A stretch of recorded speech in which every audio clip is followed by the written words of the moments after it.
What's up, guys? Jason Payne, your host of the Sexy Business Status Podcast. I'm here with my buddy Brandon Nicastro of GCS Glass. Brandon, what's up, man? Thanks for being on here. Thanks for having me, man. Appreciate you. I realized when you pulled up how far away you live from Gilbert. Yeah. What other part of Arizona? Yes. You said up by Lake Pleasant? Yeah. But your office is 101 in Cave Creek? Cave Creek? Okay. Yeah, so not too far. Not too bad. Yeah, as long as before let's see here, after 9 or before 3, right? Exactly. Right. You'll be good. You'll be good. So I brought Brandon on. So I have a question. How did I get your number? Because you and I text each other back and forth. You're super in the fitness world and personal development and whatnot. How did it get to? Because I have about 35 to 40 ladies and gentlemen that I text on a daily basis, like literally personally, directly, just for accountability. They just need someone to make sure, get your ass up, get working out, eat healthy, listen to stuff. And you're somehow on that list. How did that happen? I didn't even remember. We met at the last thing you had that you put on. Oh, the sales event. The sales event. It was you and your buddies in the front left? In the front, yeah. That's right. Yeah. Okay. Yeah. So at the sales summit, you were there. And then I think I text you like a few days later, something I was going up the mountain or something like that, and I hit you up, and then just started that whole You're going back and forth thing. And it's been like 2 months. Yeah, right. Yeah, it was mid-July. So August, September, yeah. Yeah. So going on 2 months, just back and forth. And when you text somebody a video of like working out, running a mountain, right, doing push-ups, something like that every day for like 60 days, it's almost like a brotherhood. Right. It's kind of interesting. Yeah, and there's the accountability thing there, like you said too. It's like, man, got to make sure I'm doing this so I can send my video or my picture. Right, I'm gonna get called out for it. Right. So you mentioned on one of your videos something on social media. Because at that point, I knew you guys were in the blue collar space, but I literally just saw you guys. There's 450 people in the room. Mm-hmm. At that point, when you're hosting an event like that or you're participating, everything's a blur and you're like numb. But now that you bring it back, I didn't know who you were. How did you hear about the event? I think I followed you for a little bit on Instagram, and I saw you posted a couple times. Okay. And then I started seeing the advertising for it or whatever, and then I hit up my partner. I'm like, hey, he flew in, and we're like, let's just go check this thing out and see what it's all about. Dope. Networker people. And the speaker lineup was... Yeah, it was good. We wanted to hear Tommy and stuff like that because he kind of has the same...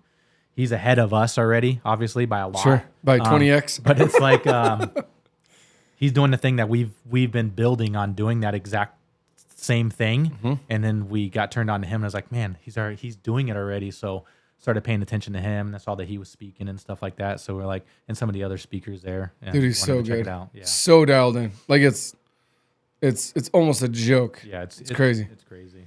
So that being said, but you mentioned that you guys you cleared 8 figures last year. Yes. So we're talking about it off camera, and it wasn't even a bragging thing. It was just like, oh, like how many other like 8-figure business owners are there?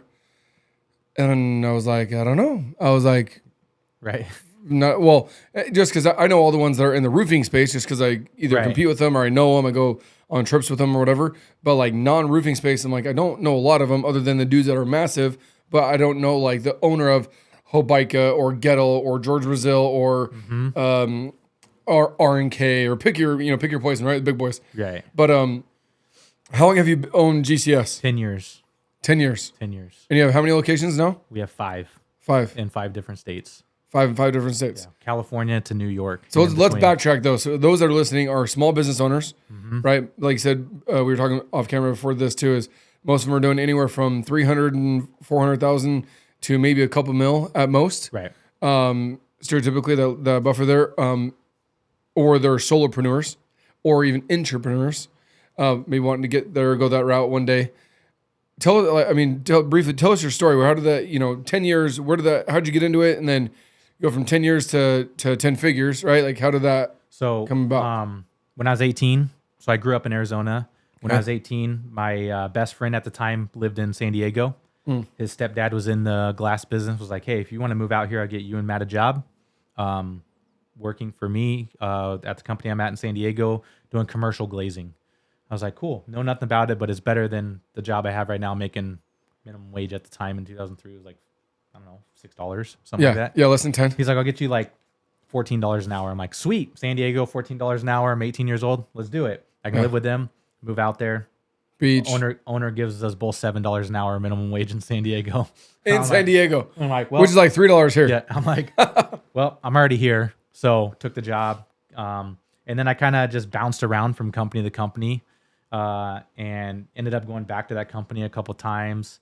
Got married, had a couple kids, got out. Before I had my second kid, I kind of got out of it because I wanted to be a firefighter. So, but in San Diego, you had to be a paramedic to become a firefighter. And so I became an EMT. I got a job on an ambulance, and I was going to go to medic school. It was like a 6-month prereq on an ambulance. Didn't like it. Ended up leaving there and getting back into the glass work. And it was probably in 2008 when things were like slow. Dead. So long story short, got back into the glass business, got a divorce, moved back to Arizona because I couldn't afford to, pay child support, spousal support, and live in San Diego by myself with no family or anything. And one income. And so there was just no way. And I was like, well, I'm only 5 hours away. Like I can manage this. And so moved back to Arizona, worked for a commercial outfit, and then I went and worked for a big Fortune 500 company called Masco, who owns like Delta Fixtures, Milgard, and they were doing they had a company. They're like a big building envelope, and they had a company called Gale Insulation. Okay. So they did a lot of like spray foam and all that, and they had a backpack division. So I went there, started working there, ended up running that division. They wouldn't promote me, and it just got bad, and I ended up just walking away and starting my own company with nothing. I was living with my wife. She was my girlfriend at the time. We were living with her parents, and in our bedroom, and I literally started it right out of the bedroom. Didn't have the garage, didn't have space in the garage for me, so I just had my truck. You weren't even that cool to have a garage. Cool. Nope. I at least had a third car garage. I had like the side of the house. I was able to store some glass, and that was it. And I'd will call my stuff, and so that was in 2013, and just kind of went for it. No money, no nothing, and just kind of went out there. No partners, no capital.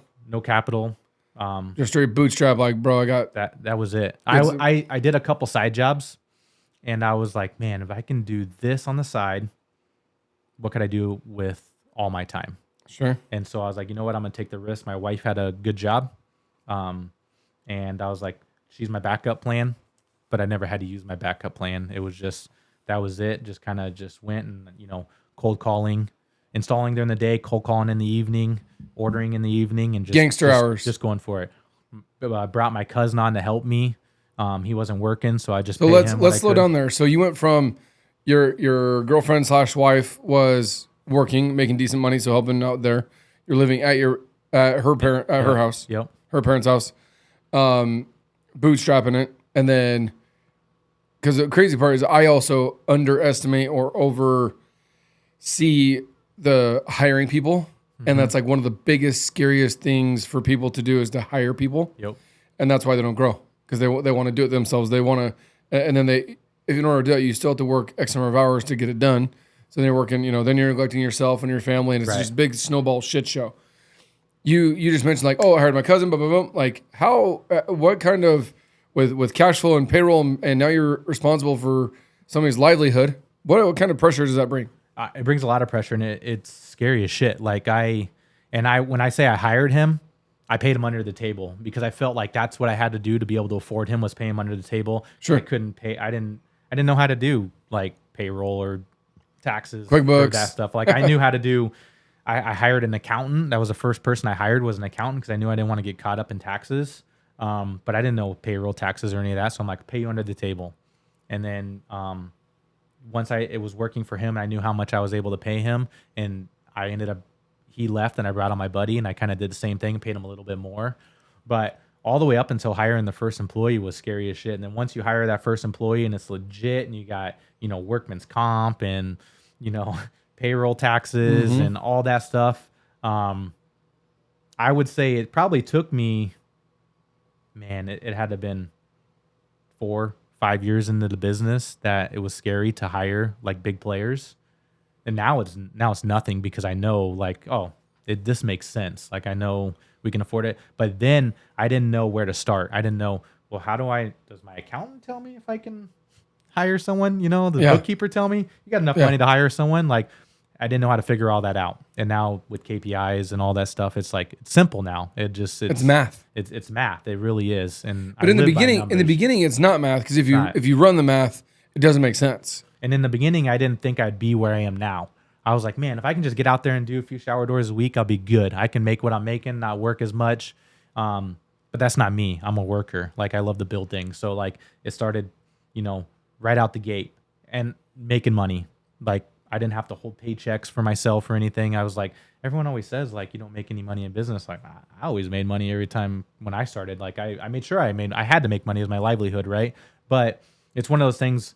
Are you making profits? Like, you can pay yourself, but are you making profits? And that's the thing. You weren't losing money, but you also weren't making any money. Yeah, so that's why I was for the first 3 years. You're making money, but I tell people all the time because I coach some glass companies and stuff like that, and I tell them all the time, like, look, you can literally sell your product for as much as you get it from the manufacturer and add a little bit of labor on it, and as long as you're cash flowing, you can make really good money, right? But you're not making any money because when that slow time hits or you're not able to scale, you're not able to grow. Like, and you wonder why you can't buy a new truck, buy new tools, hire other employees because you're not pricing right.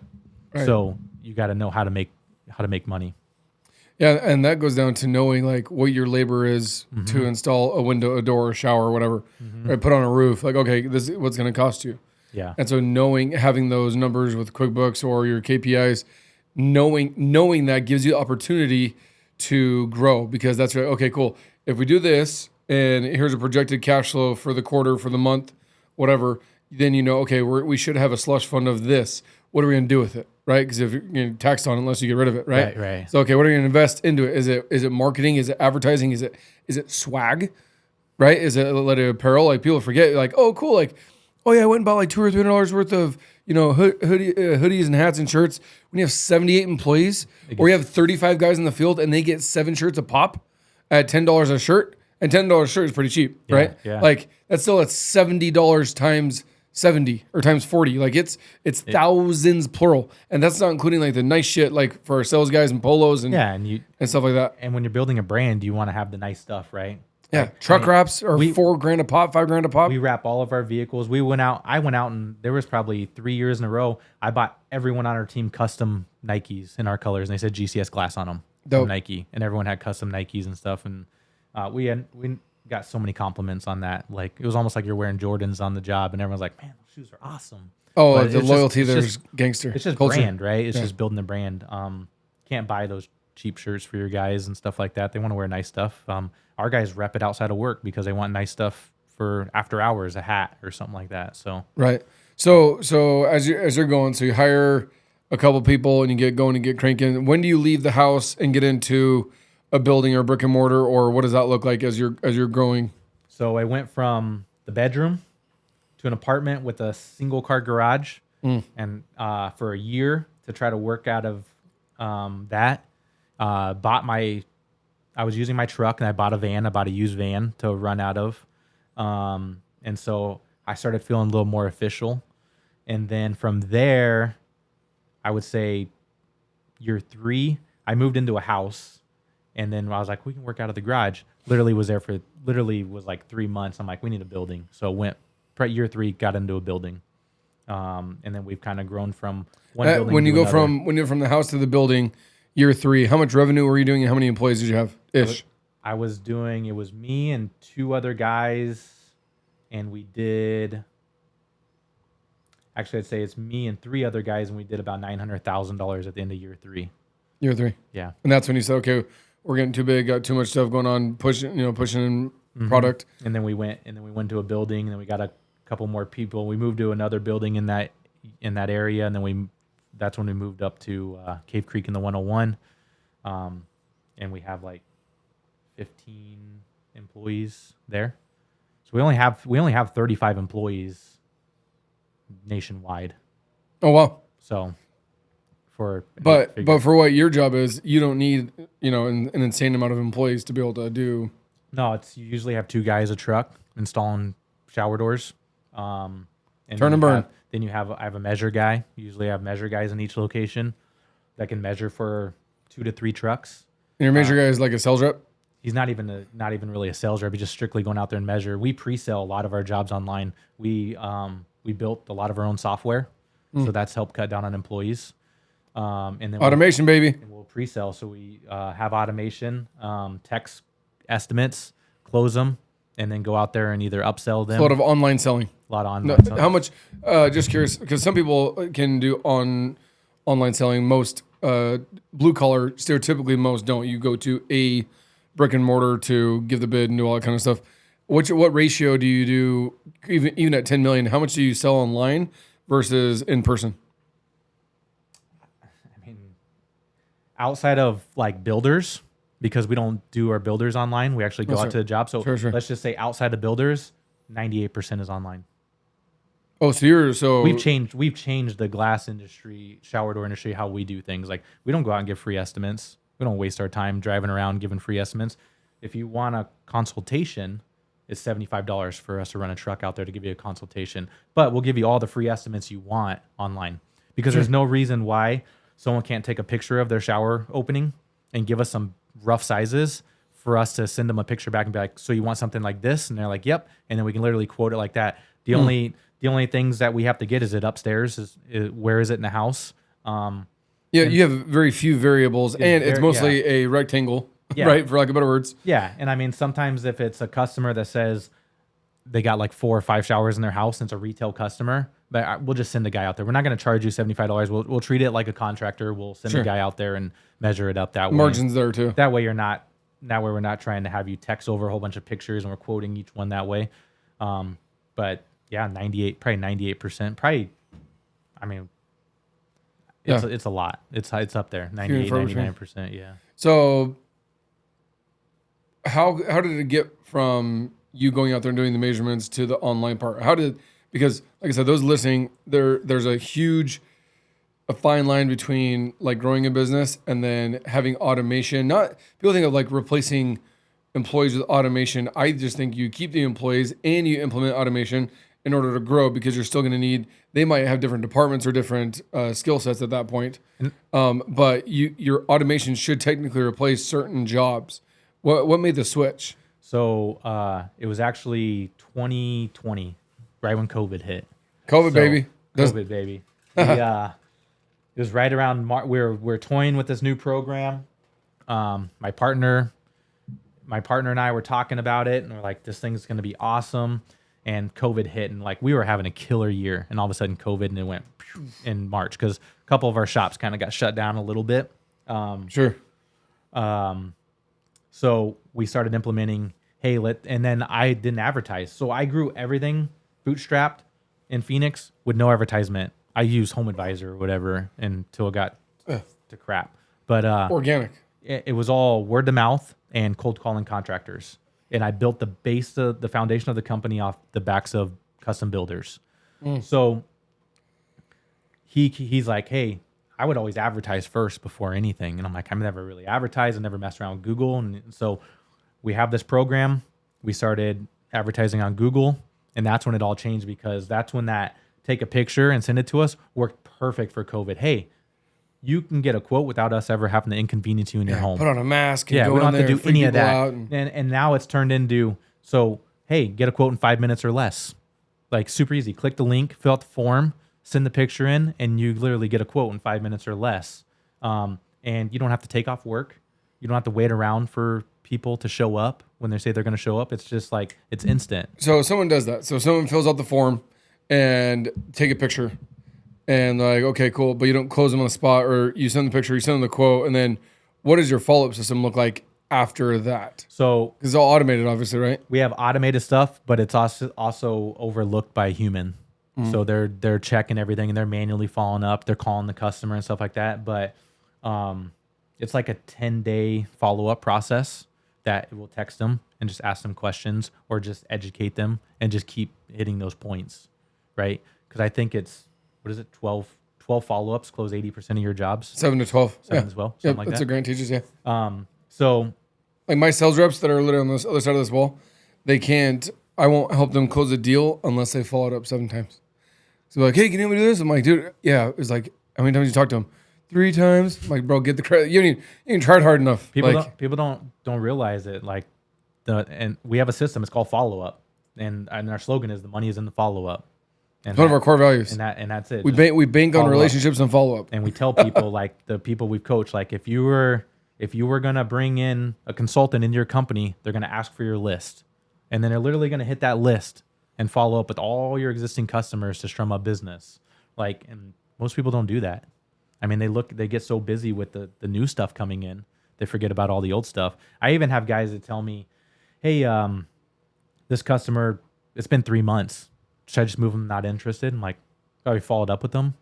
Well, they kind of went through the follow up process. Blah blah blah. I haven't followed up. They haven't been followed up with a long time. Like, well, follow up one last time and see what, and then you follow up with them. Like, oh yeah, I still need a shower door. I'm actually ready to go now. And it's happens all the time. All the time, and people just don't. Or it's like about those. I already got it replaced. Thanks. Click, Yeah. and then you get that closure, right? Yeah, but then and then now you can move it where it needs to go and stuff like that. Yeah, people want the next lead, the next thing, the next thing, the next thing. I'm like, dude, freaking, we have a 6,000 person email list, and it's just like I worked for my uncle for 9 years, and we never sent one email to a previous customer. Yeah. ever. And it's like, oh my gosh, like the talk about 8-figure, business. You literally double your business if you would just pay attention to your previous clients, hit them, take care of them, make sure they know that you love them, and then ask them for referrals. Dude, that's 7 figures a year just in reaching back out. People are so scared of automation, but terrified. Automation is huge because in our pipeline, our pipeline is built out a certain way of how we run our business. Well, we have when glass is ordered, shoots out a text message. Your glass has been ordered. When it gets moved over to glass has been received, we're checking it. Quality control will let you know. And then it gets moved over to ready to schedule. Where your glass hardware, everything is ready. We're going to be reaching out to you to schedule. And it's all automated, and your customer experience is through the roof. And then when the job is done, it gets moved over to complete. They get sent a text message saying for a 5-star review. And then you're getting reviews left and right. And then you can go even one further that you can set them for a year. When a year goes around, it comes back and shoots them an automated text message. Just wanted to check in on you to see how everything is going with your shower door. Courtesy inspection. It's like, oh yeah, hey, I need another shower door now, or I need a mirror, or I need a wine cellar, or something else. Like, people are so scared to follow up with after the job is done because they think something's going to be wrong with the job, and then they got to go repair it. But it's minuscule compared to the amount of jobs that you get from it. And the neighbor needs a roof or needs wants some glass stuff. And then you never know. Like, they can be having dinner with their neighbor, and then oh yeah, you know what? GCS just followed up with me yesterday. They asked me how my shower is doing that we had done last year. They're amazing company. Let's use them. It's just you just don't realize what it does. Well, the analogy that I forgot who used it as, I think his name is John, by the way. We talked about how reading the Bible, and he's LDS, so talking about the Book of Mormon scriptures and stuff like that. But just in the Bible in general, it's like people said, "Oh, the Bible, yeah. Oh, I read the Bible." Who's ever said like I've never read the Bible? Everybody's read the Bible at least once, right? Or at least parts of it. But he's like, okay, cool. But then when you go back and read it again, it's almost like a whole different book to you. Why? Because your state of mind, and this goes with the client too, right? Mm-hmm. Like maybe they weren't ready to invest in that glass or do that remodel or whatever. Right. Maybe they did it and you took immaculate care of their house and they moved within that 12 months. Mm-hmm. Right? They're like, oh, divorce, job change, whatever, and boom. And it could have been down the street. Maybe they had another baby and they need to upsize. Right, so they're literally not even living there anymore. Or, like I said, maybe it's a mom and dad that are getting ready to do their remodel. Right, there's so many different ways. But it's kind of inappropriate, but I don't care. We call it like a hit and quit it. Like you're not like your business should not be a one night stand. Yeah, for sure. It needs to be a marriage. Like you're over and over and over again. You're consistently reaching out to them for client appreciation events and giveaways and just following them on social media and engaging with them, liking their stuff, sharing their stuff, commenting, happy birthday, happy anniversary, sending them cookies. I was like, one of our core values is be transformational, not transactional, right? And like, there's so much opportunity with the current clients that you have. However, I also feel that so many people, especially in the real estate, they say, well, I only bank on, we only bank on referrals. And I'm like, but what if people don't give you referrals? Not because they don't want to or they don't like you. What if they just don't know anybody? Like right now, you ask Jason, who needs glass? Bro, off the top of my head, I don't know anybody. Okay, Right. cool. Well, guess what? Your lead flow just went to shit. Yeah. So that's where like organic social media posting or organic, door mailers or hangers or, actually getting into advertising, right? Whether it's pay per clicks, whether it's Google ad spend, whether it's, just normal Facebook, Instagram ads. At what point did you say, okay, cool, we need to turn on, was it 2020 when you said we need to turn on? Yeah. So the 2020, ads? we started advertising, and literally we were having a good year, and like I said, it fell off. It even fell off in Phoenix for us for probably a good couple months. And then we started doing that, and we grew in Phoenix $1 million that year, which During COVID. during COVID. Because you And then we grew- adapted because and we- of the restrictions from adapted. COVID. And adaptability is one of our core values. So Love it. it's just, and then the following year, we grew another $1 million in Phoenix. We made the Inc. 5000 list 3 years in a row now Nice. at the Phoenix location. So it's just about our biggest thing is the customer experience and quality. And if we take care of the customer, the money is a byproduct of what we do. So as long as we're taking care of the customer, Sure. then we're doing our due diligence and doing our job. So So you have 35 employees. yep. And those, like I said, those listening that are growing and they're scaling, and they have these employees. A lot of them are not. Nobody's born a natural leader. You weren't born as a baby like I'm going to be a great leader and a great boss. Right. It's not a thing. It's a skill set that's developed, right? With 35 employees across the entire country, how do you maintain a positive work environment, culture? Your retention stays low, right? And you don't have turnover to get that loyalty from your current employees, and then they help obviously bring in other great talent. What does that look like for GCS? It's tough. I mean, we've struggled with it for years, and I think we're finally the last 2 years, last year and this year, we're finally hitting good strides with it. But that's been the hardest thing on growth. What would you contribute that to? Finding the right partners in those locations, because you can't build culture remote. It's so hard to do, and that's Sure. what we've learned is you got to have the right people in those positions. But to find those right people is hard too, because you can get a partner that you think is going to be right, and it's not the right partner. And fortunately, all the partners that we have been right for us. They complement what we do well, and then we're able to kind of build the culture in a way that we have weekly growth meetings with all the important people, and we have 30-day targets, 90-day targets, and it's all built out a year. Every January 1, we list out our targets that we're trying to accomplish for the year, and we have a main goal, and then we break those down by quarters and then by 30-day targets. So by doing that, we're able to implement those in each location with each of the main personnel to build the culture around that, and then what we do is we try to bring everybody together. So it's not just like, oh, there's these guys over here and there's these guys over here. Like we do a weekly text message of best of the week, employee of the week, and all that. So everyone's involved and they all get these messages and stuff. And we try to bring them together collectively to grow the company. Throughout the country. Yeah, because we're only in Arizona, and I've struggled mentally to even send or start a branch down in Tucson, which is only 2 hours away. Right. 2.5 hours away. But it's the same thing, like trying to maintain that culture and maintain that positive work environment and that camaraderie and get rid of that toxic, negative bullshit that happens a lot, especially in corporate America. I think a lot of it is you got to get the people to your employees to buy in and trust what you're trying to build. If they believe in you and they buy in, you're gonna have culture with those guys, and you're gonna be able to build good culture. How do you get them to buy in? We constantly let them know what our plans are, what we're doing, and with the core people we have, there's room for expansion. There's room for guys to. So two things, guys, that you just mentioned, Brandon mentioned, openly communicate, Yep. right? And by like sharing the vision, right? And then what was the second thing you said? Growth, being able to grow and expand Right. with the company. Capacity issues. Yeah.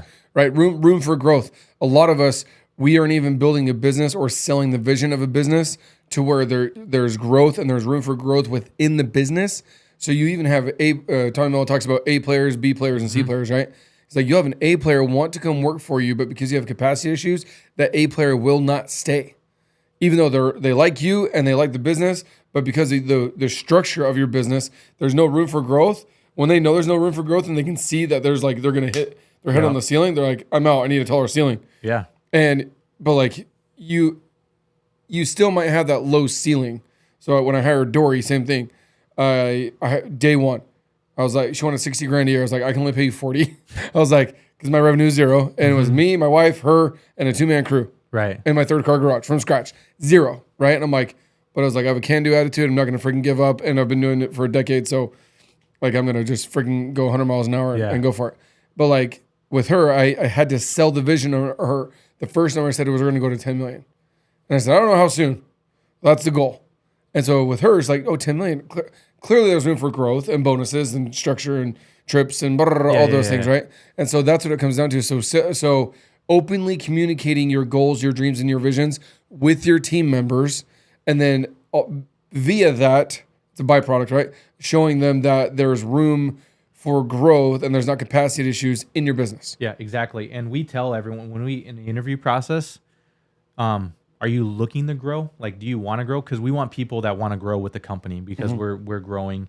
And the biggest thing I tell them is like, look, like my goals for the company have to be big enough for you guys to succeed in the company because, without them, we're nothing. So we want to see you guys succeed just as much as the company succeeds. Sure. And then also being that company that shows that they put the money back into the business to grow the business, not just the owner that's just sucking it dry and just, buying the yachts, just shitty ass vehicles and stuff like that. Like, nice new vehicles all the time, nice wrapped, nice tools, nice, just nice swag, all that stuff. And being able to have all that and then have all the benefits package and everything and just trying to let them know that, we're here for you. My guy, if any of my guys need, a loan for anything to buy a vehicle or anything, like give it to them. Like, I'm going to be there, even if it's a helper. Like, as long as they show that they want to be here and they want to grow with the company, like, I'm going to try to take care of them as much as I can. I never got that when I was coming up in the industry. So it makes me, I've always leaned towards the installer side first because I was an installer first. So I've always sided with the installers and not the, the office or corporate business America, side. The business side. Yep. But, so it's always been better for them. And I think that's kind of helped grow the company as well. So that's how I was. I worked for my uncle, and the first 5 years I was in production, and I was actually in sales from day one too, but specifically production. So I know that side of like the grind and the late nights and the emergency tarps during monsoon season, right? And the storm chasing and all that stuff. Even though I wasn't like physically on the roof working with them, even from day one, I was already a production manager. But that's the biggest thing is when you understand that like. When you can't be like, I give everybody raises, but what you can do is create such a positive, exciting, fun work environment for them to come into. And people are like, it's a truck. A truck's a truck. No, it's not. If it's a truck, it's a truck. Why don't you drive a piece of shit? Right. Because you like it, because it makes you feel good, because it's a status symbol, because blah, blah, blah. Whatever your reason is, you have it. Yeah. It doesn't matter what your reason is. You have it. You haven't been like, I drive a 2003 with, 250,000 miles on two-tone paint. Yeah. No, you don't. Why? Because you care.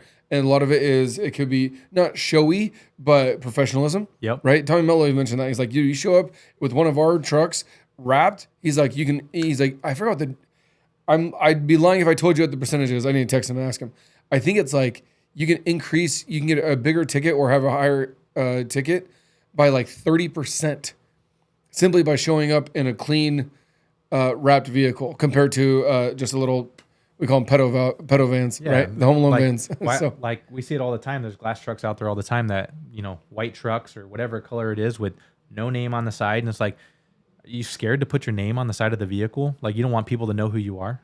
Like, so that should tell a customer, that's telling the customer the same thing. Like this guy shows up with no name on the side of his vehicle. Like, are they going to be around in 5 years? Or are they gonna, Well, and that's the other thing too is that, and we actually use that as a pro and versus a crutch for other people. It's like they show up and something they're beat to crap. There's nothing on them, right? You show up and all of a sudden like, oh yeah, we're here to do your roof, and I'm like, who the crap are these guys?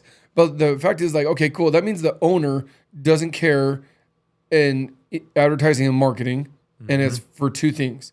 Either he is so cheap that he doesn't have the budget for it, which means he's going to go out of business anyways because he's racing to the bottom like Walmart, or he just doesn't believe in his brand and what he's doing, and he's trying to hide something, or like I said, he's blowing through ROCs and LLCs and stuff like that. I'm like, well, if you believe in your brand, you believe in your product, and you're the best, and you have all these great reviews, and you're yada yada yada, why would you not have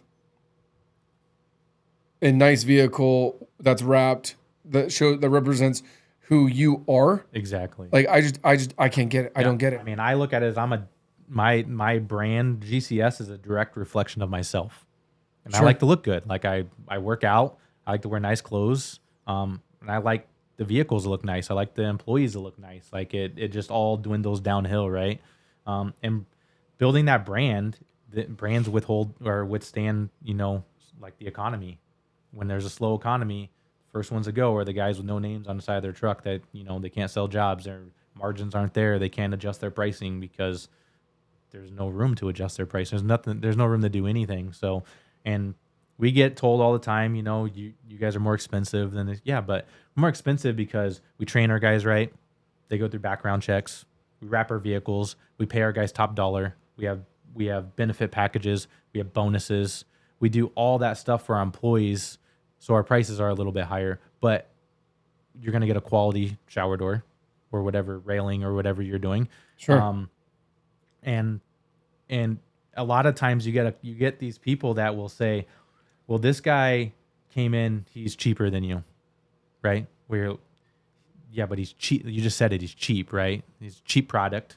But there's a reason they're coming back to you because they want you to do it, not this guy, but they want you to match their prices. But they're coming back to you because they really want to work with you. If not, they would just ghost you from day one, never call you back. It's just about overcoming those objections and closing those deals. But it all starts with just taking pride in what you're doing and building that brand. So the other thing, mention that because I like some people think it's a con, like, oh, you drive a big nice truck, oh, it's got to be it's a $100,000 truck instead of a $30,000 or $40,000 truck, and it's you have this $5,000 wrap instead of, I mean, I was, because I didn't pay for it, but I bought it and whatnot. I mean, we could do vinyl on our entire truck and 3 little small stickers for like $150. Right.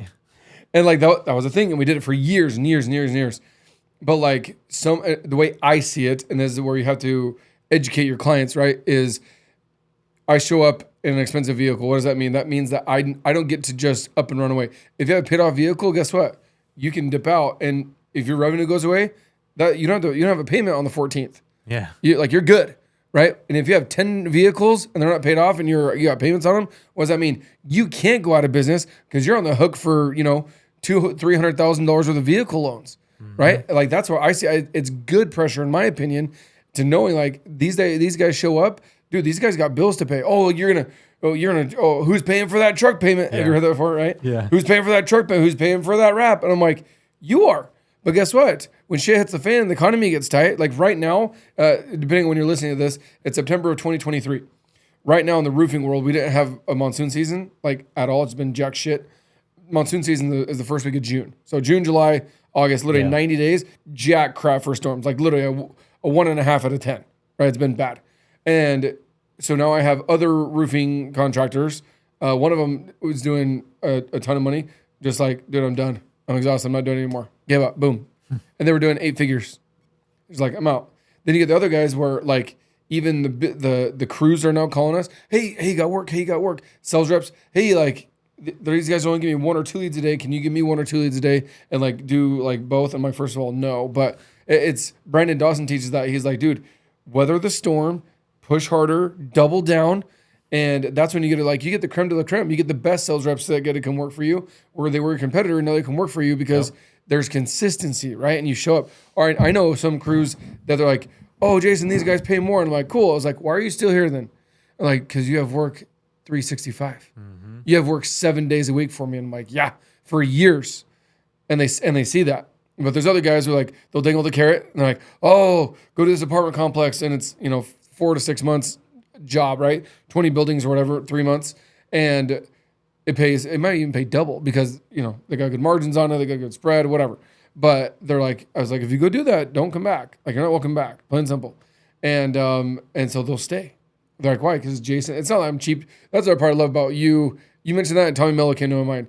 Like, we take immaculate care of our employees. Yeah. Like, you want to go sell a deal, go say, pick anybody in my business, anybody, not the CEO or COO, CFO, like not management. Go pick a call setter. Go pick a production person. Go pick just one of the guys that swing a hammer up on your roof or that install your glass. Go call them and say, what is it like to work for GCS Glass or State 48 Roofing or whatever? Like, there is massive power in that, because some people will be like, it's all right.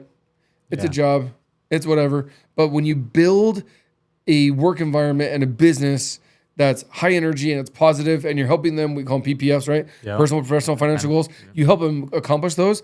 Be like, dude, I love where I work. We actually implemented that right after. That's the one thing that we implemented. Natalie Dawson, baby. Right after She's that. a G. I don't take credit. I teach it probably as much or even more than she does now.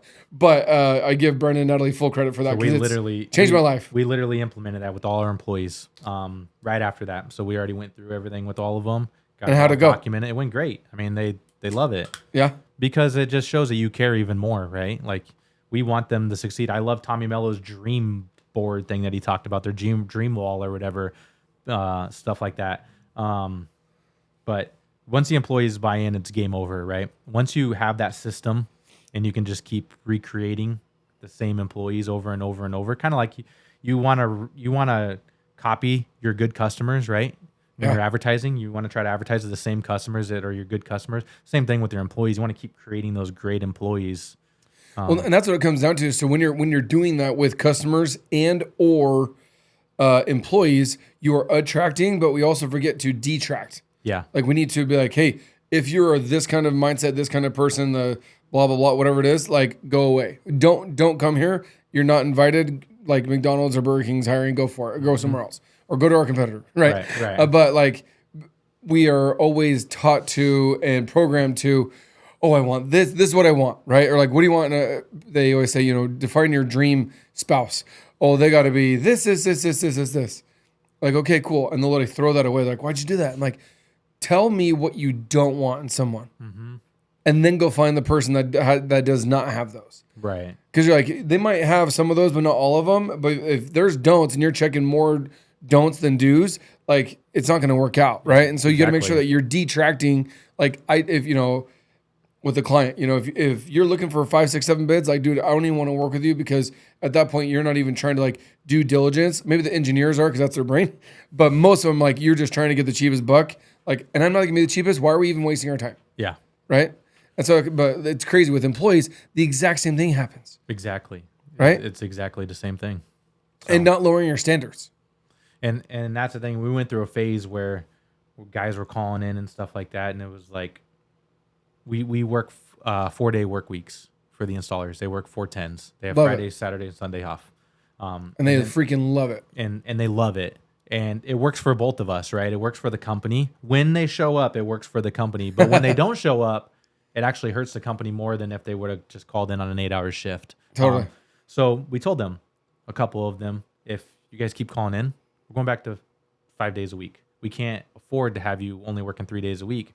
And it changed. And it was like, and then I remember someone coming in like, well, we're on a good track record. I mean, they haven't called in 2 months. I'm like, yeah, we're lowering our standards now. We're lowering our standards if they haven't called in 2 months. Right. So like, we got to make sure we keep our standards high and just stick to our guns and do it. And it's been good. It's been good for everybody. So the 4-day work week's been amazing. That's just another benefit, right? That we're trying to help out. It helps us both, and it's got to be a give and take. So as we wrap up here, Brandon, what would be your biggest takeaway from growing a business from zero in 10 years? It wasn't 35 and all that stuff. How old are you? 38. 38. Okay. And I'm 36. So you started this thing when you were 26. 10 years, 8 figures. What would be the number one takeaway that you would give to somebody listening right now that's like, okay, cool, I want to do this. I want to go to 8 figures. I'm a business owner, and they're in, like I said, that $300 million window, right? Might be them. They might have an assistant, maybe a helper or two, something like that. And they're just like feeling very overwhelmed because like I got to do funnels and email campaigns and social media and hiring and follow up and trucks and like it's It's a lot, right? And it's like a funnel. It's like a bottleneck too. What would be your number one takeaway for them since you've already pushed through that? What would be your biggest takeaway for them? I think the biggest thing is know your KPIs. And if you don't know your KPIs, you need to create your KPIs on what is the metrics that you need to track, because everything's it's a numbers game. So Would you for your we say so KPI is key performance indicator. How do you track it? Do you have a CRM or bookkeeper or we have a CRM that we track our stuff in, and then we also have an Excel spreadsheet that works great. That we track, good days, bad days, and then other metrics in there. Yeah. But it's simple to start. And the biggest takeaway that I would say is, like, as a business owner, when you're starting up, you have 100 different things going on, like you said, and you have 100 different ideas going on, and you never follow through with those ideas because you have all these other things you have to get done first. But I would say you got to build the map. You literally have to build a map. Build it a year out, 5 years out, year out, whatever, and then work backwards. And then, so where do you want to be? What do you gotta, and how do you got to get there? So, but instead of trying to work on 15 different things at one time, build that power list and just do what's the most important Andy Frisella power list. Power list. And I took, and one thing I took away that I always repeat from Jocko from Extreme Ownership. He talks about how you have to do the most important thing first, because if you don't do the most important thing first, then the other stuff doesn't even matter. Right. So, and there was a story, and I'll just say this really quick, that in the book where he talks about how he went running off chasing a guy in the dark by himself with an interpreter or something. It was just them, and he had the guy on his knees about to arrest him. Protocol is to check him for a bomb on him. Well, as he went to go do that, like 4 or 5 Taliban came around the corner with AK-47s, and so he's supposed to check this guy because this guy can just blow them all up. But the most important thing was to eliminate the threat of the Taliban before they can arrest this guy. So he had to switch gears and do that. So I kind of live by, like, what's the most important thing? Because if you don't do this, then what's the point of all this other stuff? Yeah, I call it the Dave Ramsey snowball, but the other way.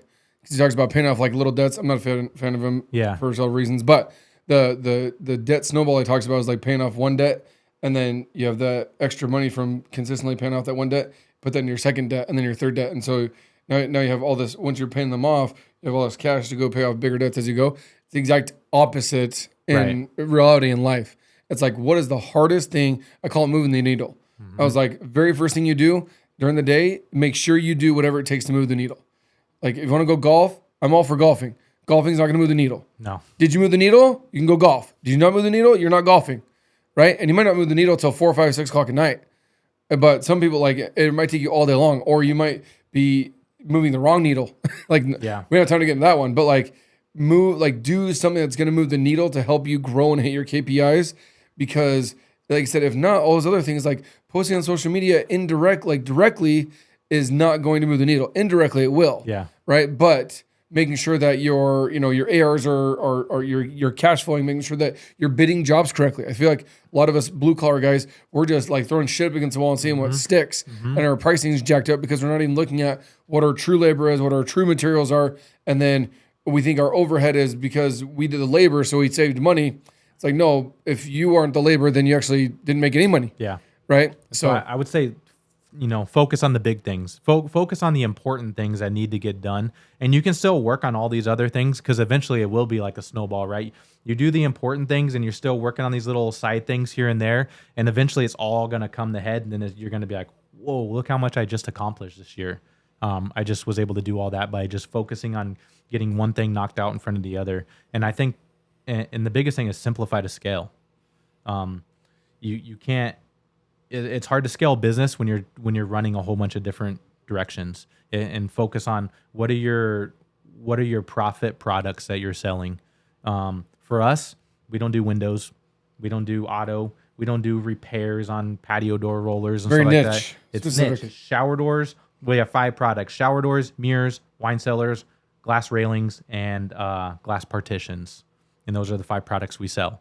We stay away from everything else and we stay in our lane, and we can scale it that way because we can train it faster and be able to scale. That's also a huge, we'll end on that. That's also a huge nugget because a lot of us, we get shiny object syndrome. Like, I have a buddy who owns a painting company, and now he just started a rental business. He rents like flatbed trailers and goosenecks and bobcats and other crap like that. And but his painting company does like less than $1 million a year. And I'm like, it's not even truly a business if you want to get technical. But like, but he's already starting the next thing. I'm like, dude, like Nick, Nick obviously, Nicky T teaches go deep, not wide. Yeah. Right. Like with me, like I do very, very little commercial, but like I had a chance to go bid the Amazon building on the two to an Elliot. I'm like, dude, I don't have the manpower, not my thing, not my jam. Cool. I'll pass. It's like, you do it. It was like a $15 million roof. Like it's like it's like a square mile, right? Yeah, Things right. were massive. Right. You need a golf cart literally to get from one side to the other. It's crazy. But the point of it is like, know what you're good at and just freaking go 100 miles at that. Like Tommy Mello, right? Stay in your lane. Dude, it's garage doors. It's garage Like, doors. I don't know how much like easier and dull and boring it can get, right?